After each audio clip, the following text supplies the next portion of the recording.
चलिए दोस्तों, तो आज ये क्लास 10th का चैप्टर 1 का ही प्रकाश का परावर्तन का यह पार्ट 2 है ऑब्जेक्टिव।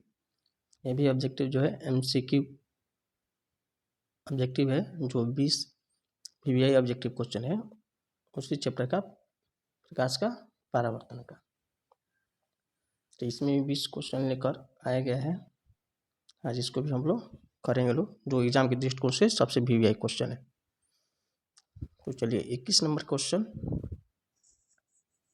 इसमें कह रहा है कि समतल दर्पण में यदि वस्तु दर्पण से दूर ले जाई जाए तो प्रतिबिंब कैसा होगा।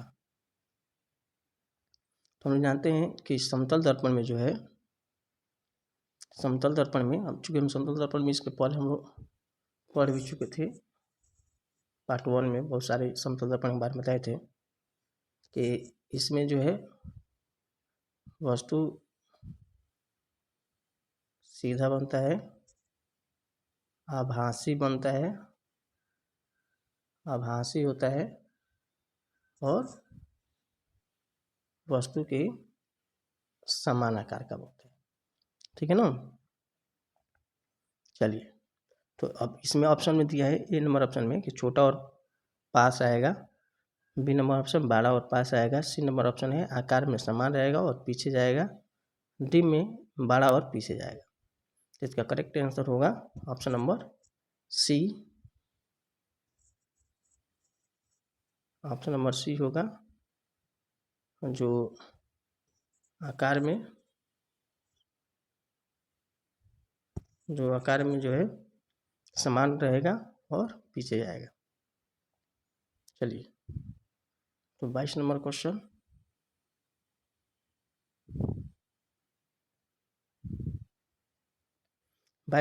करे समतल दर्पण में बनने वाले प्रतिबिंब की विशेषता नहीं है। करे इसमें विशेषता क्या नहीं है। तो अभी हम बताए हैं कि जो समतल दर्पण होता है, समतल दर्पण जो होता है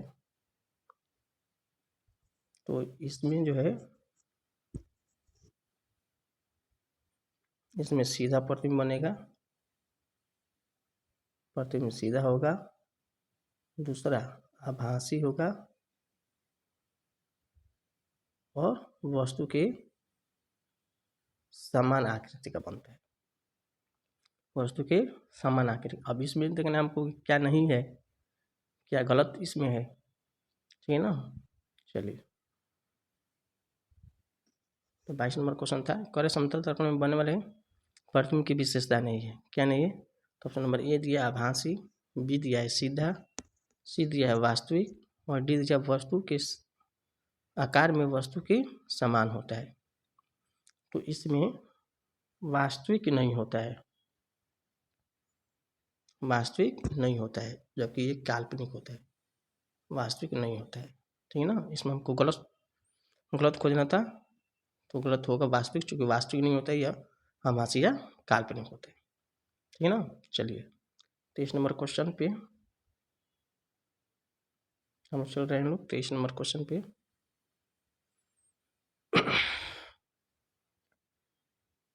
23 नंबर क्वेश्चन है, कह रहा है कि उत्तल दर्पण किस प्रकार का दर्पण होता है। या इस तरह के एग्जाम में कितना बार पूछा है कि उत्तल दर्पण को हम कौन सा दर्पण कहते हैं। या क्वेश्चन बार बार पूछा हुआ एग्जाम में कि उत्तल दर्पण को कौन सा दर्पण कहा जाता है। तो उत्तल दर्पण को हम अपसारी दर्पण कहते हैं। उत्तल दर्पण को हम अपसारी दर्पण कहते हैं। ठीक है ना। उत्तल दर्पण को अपसारी दर्पण कहते हैं। 23 नंबर क्वेश्चन का, तो उत्तल दर्पण को हम कौन सा दर्पण कहते हैं, तो अपसारी दर्पण कहा जाता है। ठीक है ना दोस्तों।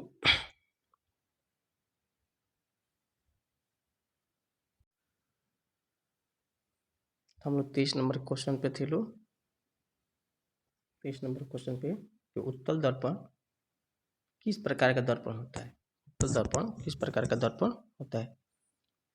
तो इस तरह के क्वेश्चन पूछता है या इस तरह के क्वेश्चन पूछ देता है उत्तल दर्पण को कौन सा दर्पण कहा जाता है, तो उत्तल दर्पण को हम अपसारी दर्पण कहते हैं, अपसारी दर्पण कहते हैं। अब समझिए, तो ये हो गया। दूसरा एक उत्तल दर्पण के बारे में हम लोग जान लें, उत्तल दर्पण के बारे में। तो उत्तल दर्पण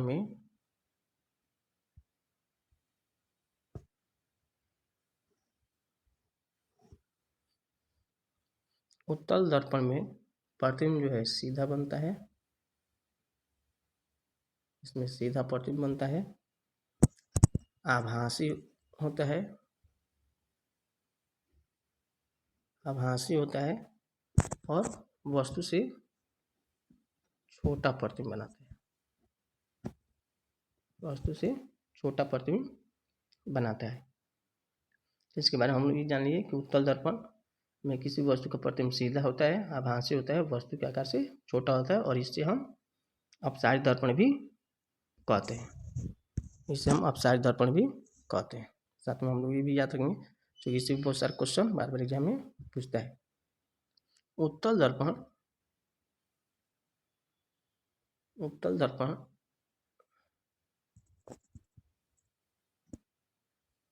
का उपयोग जो है हम वाहनों के साइड मिरर के रूप में करते हैं। साथ में भी याद रखिएगा कि ये जो भी है सब VVI है, एग्जाम में बार बार पूछा जाता है, ठीक है ना। चलिए अगला हम क्वेश्चन पर चल रहे हैं।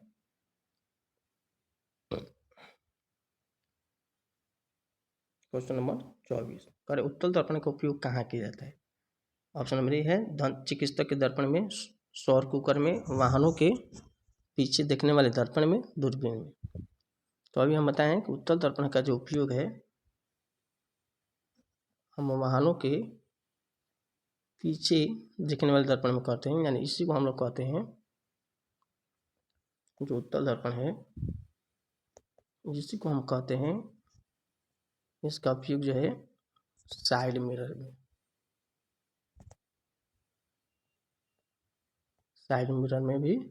साइड मिरर में भी इसका उपयोग किया जाता है। उत्तल दर्पण का उपयोग जो है साइड मिरर में भी किया जाता है। साथ में हम लोग ये भी याद रखेंगे कि उत्तल दर्पण का उपयोग जो है साइड मिरर में किया जाता है,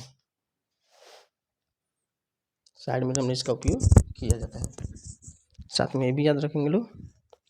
चलिए अगला क्वेश्चन, क्वेश्चन नंबर 25, खैर उत्तल दर्पण द्वारा बना प्रतिबिंब कैसा होता है। उत्तल दर्पण द्वारा बना प्रतिबिंब कैसा होता है। तो अभी इसके पीछे जब हम बता रहे थे तो उसमें हम बताए थे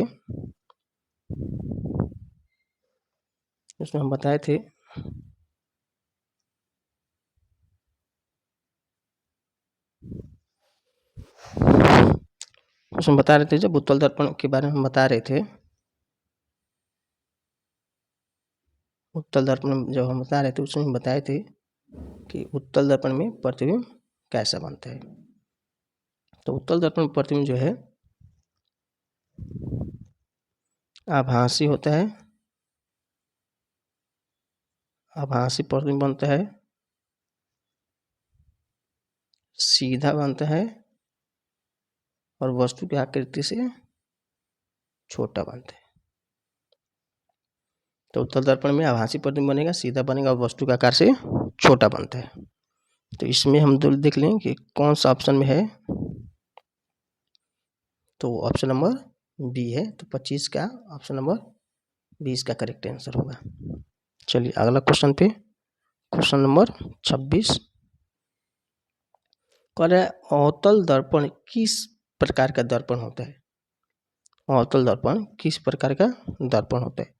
तो अभी हम लोग उधर पढ़े लोग कि उत्तल जो दर्पण होता है तो इसको हम कहते हैं अपसारी,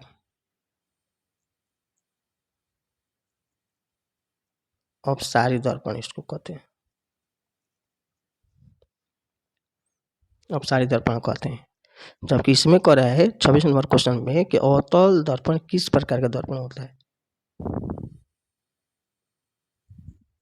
तो अवतल जो दर्पण होता है ये दोस्तों होता है अभिसारी, अभिसारी दर्पण इसको कहते हैं, अभिसारी दर्पण कहते हैं इसको, ठीक है ना। उत्तल दर्पण को अपसारी दर्पण कहा जाता है और अवतल दर्पण को अभिसारी दर्पण कहा जाता है। बहुत बार एग्जाम में पूछा हुआ है ये क्वेश्चन, तो इसको याद रखिएगा। चलिए अगला नंबर क्वेश्चन, क्वेश्चन नंबर 27।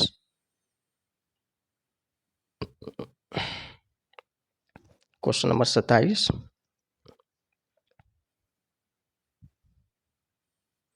करे अवतल दर्पण का उपयोग कहाँ किया जाता है। अब इसमें कह रहा है कि अवतल दर्पण का उपयोग कहाँ किया जाता है। तो वाहनों के पीछे देखने वाले दर्पण में, टॉर्च की, रिफ्लेक्टर में, दंत चिकित्सक के दर्पण में, दूरबीन में। तो वाहनों में तो अभी हम लोग बताएं दोस्तों कि इसमें जो है ऑप्शन जो ए दिया है ये तो उत्तल दर्पण में होता है, उत्तल दर्पण में इसका उपयोग किया जाता है, जबकि इसमें पूछ रहा है अवतल दर्पण का उपयोग। तो अवतल दर्पण का उपयोग जो होगा वो होगा ऑप्शन नंबर बी, टॉर्च की रिलेक्टर में किया जाता है इसका उपयोग, ठीक है। चलिए क्वेश्चन नंबर 28,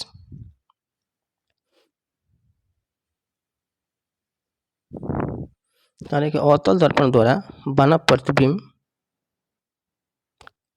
कब वास्तविक और उल्टा होगा। कह रहा है कि अवतल दर्पण में द्वारा बना प्रतिबिंब जो है कब वास्तविक और उल्टा होगा। ये हमको देखना है कि कब वास्तविक और उल्टा होगा। तो वस्तु को कहाँ कहाँ रखा जाएगा कि अवतल दर्पण प्रतिबिंब जो है वास्तविक और उल्टा बनेगा। क्वेश्चन नंबर 28 था ये। तो जब अवतल दर्पण को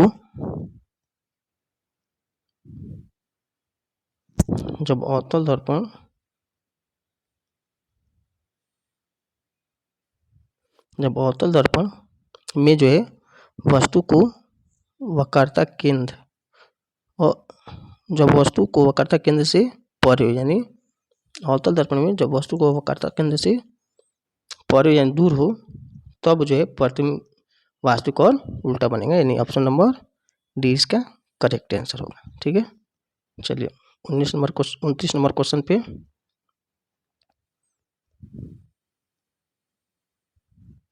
उनतीस नंबर क्वेश्चन क्या कर रहा है कि फोकस दूरी किसे कहते हैं। 29 नंबर क्वेश्चन है कि फोकस दूरी किसे कहते हैं। तो फोकस दूरी जो होगा वह ध्रुव और फोकस की दूरी है, ध्रुव और फोकस की दूरी है। Option number B, option number B जो होगा इसका करेक्ट आंसर होगा। फोकस दूरी किसे कहते हैं, तो ध्रुव और फोकस की जो दूरी होती है वह फोकस दूरी होती है। चलिए 30 नंबर क्वेश्चन, करें वक्रता केंद्र किसे कहते हैं। वक्रता केंद्र किसे कहते हैं।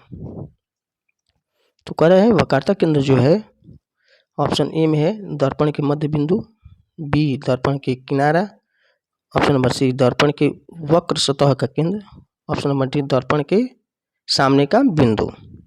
तो इसका करेक्ट आंसर जो होगा ऑप्शन नंबर सी होगा, दर्पण की वक्र सतह का केंद्र को हम कहते हैं वक्रता केंद्र। चलिए 31 नंबर क्वेश्चन हम लोग देख रहे हैं लोग। 31 नंबर क्वेश्चन क्या कह रहा है।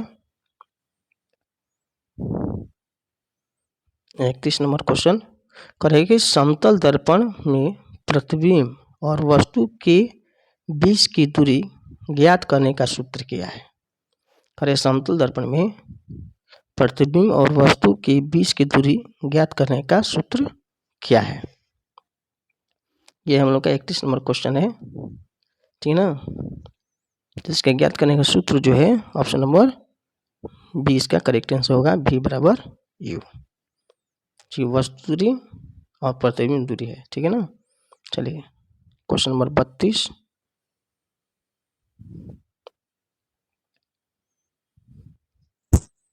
करेंगे समतल दर्पण में बने प्रतिबिंब की लंबाई वस्तु की लंबाई की तुलना में कैसे होती है। करें जो समतल दर्पण है, समतल दर्पण में बने प्रतिबिंब की लंबाई वस्तु की लंबाई की तुलना में कैसा होता है?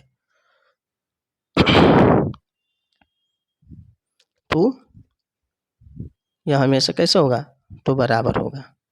वस्तु की चूंकि बराबर बनता है, वस्तु के समान आकार का प्रतिबिंब बनता है, तो जितना लंबाई का अगर वस्तु होगा समतल दर्पण में, उतनी ही लंबाई का प्रतिबिंब बनेगा।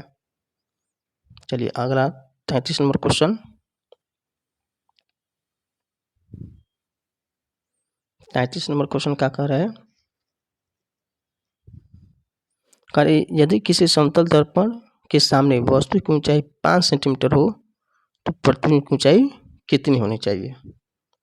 तो हम कल भी ऐसा क्वेश्चन जो इसका पार्ट 1 था, कल हम बताए थे 20 क्वेश्चन BBI, उसमें ही हम बताए थे कि हम मान रहे हैं कोई जो है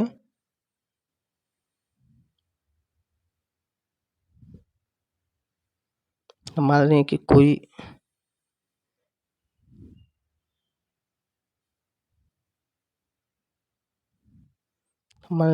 यह समतल दर्पण हो गया,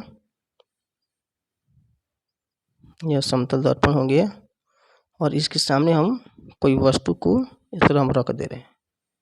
कोई वस्तु है जिसका 5 सेंटीमीटर का है यह, तो जब समतल दर्पण है तो इसका प्रतिबिंब जो है 5 सेंटीमीटर का इधर बनेगा, 5 सेंटीमीटर का इसका प्रतिबिंब। चूँकि समतल दर्पण हम प्रतिबिंब बताए थे कि समतल दर्पण प्रतिबिंब जो है सीधा बनेगा, काल्पनिक बनेगा और वस्तु के समान बनेगा। वस्तु जब समान बनेगा तो 5 सेंटीमीटर का जब वस्तु है तो 5 सेंटीमीटर का प्रतिबिंब बनेगा। तो इसमें हम देख ले कि ऑप्शन क्या है। 33 नंबर क्वेश्चन में ऑप्शन नंबर बी, तो इसका करेक्ट आंसर होगा 5 सेंटीमीटर। चलिए 34 नंबर क्वेश्चन पे करें कि अवतल दर्पण के मुख्य अक्ष के समानांतर आने वाली प्रकाश की किरणें परावर्तन के बाद किस बिंदु से होकर गुजरती है? 34 नंबर क्वेश्चन था ये। क्वेश्चन है कि अवतल दर्पण के मुख्य अक्ष के समानांतर आने वाली प्रकाश की किरणें परावर्तन के बाद किस बिंदु से होकर गुजरती है? ऑप्शन नंबर ए है ध्रुव, बी फोकस, सी वक्रता केंद्र, डी अनंत। तो ये जो है मुख्य फोकस यानी फोकस से मुख्य फोकस होकर गुजरती है, ठीक है ना। इसका करेक्ट आंसर होगा ऑप्शन नंबर बी। चलिए अगला क्वेश्चन हम देख ले रहे हैं, क्वेश्चन नंबर 35।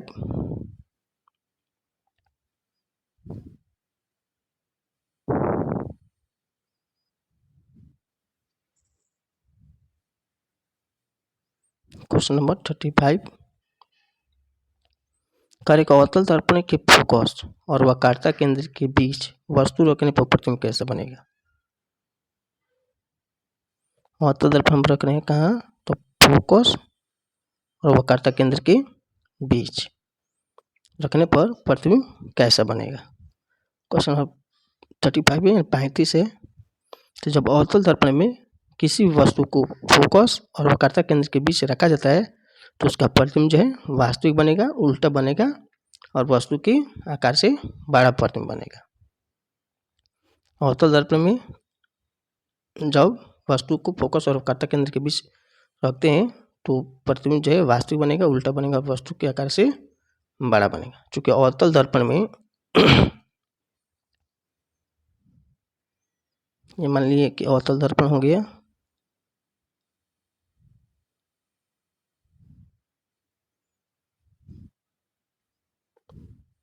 अवतल दर्पण है, इसमें पूछ रहा है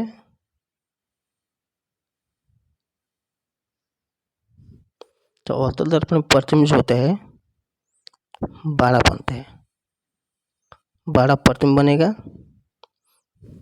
उल्टा होगा और वास्तविक होगा, वास्तविक होता है, ठीक है ना। तो इसका करेक्ट आंसर जो होगा वो ऑप्शन नंबर इसका करेक्ट आंसर हो जाएगा, ठीक है। चलिए अगला क्वेश्चन, क्वेश्चन नंबर 36 करे यदि वस्तु अवतल दर्पण के वक्रता केंद्र पर रखी जाए तो प्रतिबिंब कहाँ बनेगा। इसमें कह रहा है कि अवतल दर्पण में वक्रता केंद्र पर वस्तु को रखा जाए तो प्रतिबिंब कहाँ बनेगा। तो यदि अवतल दर्पण के वक्रता केंद्र पर वस्तु को रखा जा रहा है तो इसका प्रतिबिंब जो है वक्रता केंद्र पर ही बनता है, जो ऑप्शन नंबर बी होगा। ठीक है ना। चलिए क्वेश्चन नंबर 37,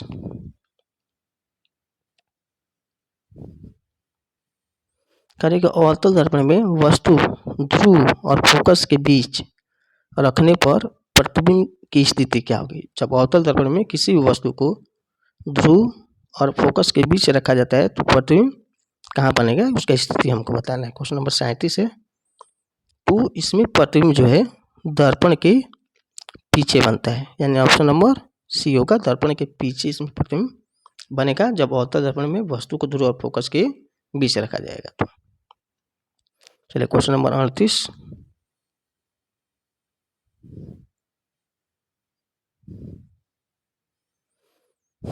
कार्य उत्तल दर्पण में मुख्य अक्ष के समानांतर आने वाली प्रकाश की किरणें परावर्तन के बाद किस ओर जाती है। यानी जब अवतल दर्पण में मुख्य अक्ष के समानांतर आने वाली प्रकाश की किरणें दर्पण के बाद किस ओर जाती है। क्वेश्चन नंबर 38 है। तो ये फोकस की ओर चली जाती है, फोकस की ओर चली जाती है, जो ऑप्शन नंबर ए आंसर होगा। चलिए क्वेश्चन नंबर 39, उत्तल दर्पण का फोकस कहाँ स्थित होता है। उत्तल दर्पण का जो फोकस होगा कहाँ स्थित होगा, तो दर्पण के पीछे, जो option number B correct answer होगा। चलिए क्वेश्चन नंबर 40, उत्तल दर्पण में बने प्रतिबिंब की विशेषता नहीं है। इसमें क्या विशेषता नहीं है। क्वेश्चन नंबर जो 40 है कह रहा है कि उत्तल दर्पण में बने प्रतिबिंब की विशेषता नहीं है। इसमें क्या विशेषता नहीं है। तो उत्तल दर्पण जो होता है,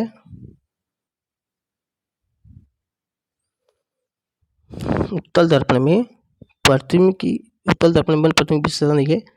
तो ये जो होता है ये वास्तविक इसमें नहीं होता है, वास्तविक नहीं होता है। जबकि उत्तल दर्पण में जो होता है, उत्तल दर्पण में प्रतिबिंब आभासी होता है, यानी काल्पनिक होता है, काल्पनिक होता है, इसलिए इसकी विशेषता नहीं है। ठीक है। तो ये क्लास 10th का 20 MCQ क्वेश्चन था। इसके पहले हम ये फिजिक्स का पोर्शन चल रहा है, फिजिक्स का चैप्टर 1 है प्रकाश का परावर्तन, रिफ्लेक्शन ऑफ लाइट।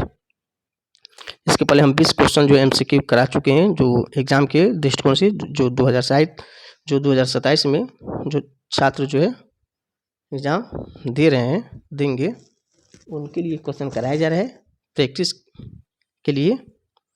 और जो MCQ क्वेश्चन है, जो एग्जाम में पूछा हुआ क्वेश्चन है, वही क्वेश्चन रिवीजन कराया जा रहा है।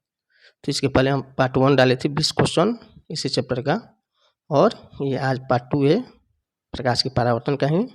तो टोटल 40 क्वेश्चन हुआ। ये सब MCQ क्वेश्चन कराया जा रहा है जो पहले से एग्जाम में पूछा हुआ है, और ये सब VVI क्वेश्चन है जो आपके एग्जाम के दृष्टिकोण में बार बार एग्जाम में पूछेगा। ठीक है। तो इसको आप रिवीजन करते रहिए, और इसके बाद अगला चैप्टर का आप ऑब्जेक्टिव आने वाला है, तो इसको अच्छा से जो है पढ़ते रहिए, रिवीजन करते रहिए, और इस चैनल से जुड़े रहिए। इसको लाइक सब्सक्राइब और इस चैनल को आगे की ओर बढ़ाते रहिए। जय हिंद, जय बिहार।